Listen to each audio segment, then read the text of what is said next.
বিসমিল্লাহির রহমানির রহিম। আসসালামু আলাইকুম। আজকে আপনাদের দেখাবো কিভাবে প্রিপেড মিটারে আপনার রিচার্জ করতে হয়। প্রথমে আপনারা কী করবেন, প্রথমে আপনারা যে আপনার রিচার্জ করবেন, রিচার্জে একটা 20 কোডের যে একটা 20 ডিজিটের একটা নাম্বার থাকবে, সেই নাম্বারটা আপনারা প্রথমে টাইপ করবেন।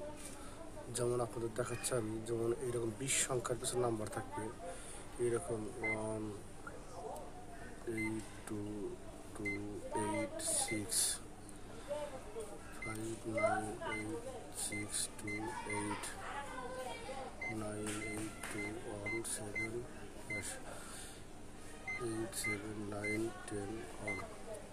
এইরকম অনেকগুলো নাম্বার থাকবে।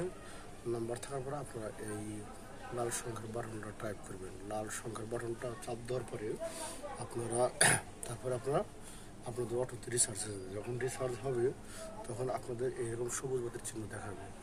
আর যখন আপনার মিটারে ব্যালেন্স থাকবে না, তখন এখানে আপনার লাল চিহ্ন দেখাবে, সংকেত দিবে, আর শুধু আপনার মানে অ্যালার্মের মতো বাজবে। আর এখন আপনাদের আপনার ব্যালেন্স আছে, দেখেন ব্যালেন্সটা কীভাবে চেক করা হয়। 801 আপনার এই বাটনটা চাপ দেবেন, চাপ দিলে পরে দেখাচ্ছে 1103 টাকা ব্যালেন্স আছে, দেখতে পাচ্ছেন। এইভাবে আপনারা প্রিপেড মিটারে রিচার্জ করতে পারবেন। সবাইকে ধন্যবাদ।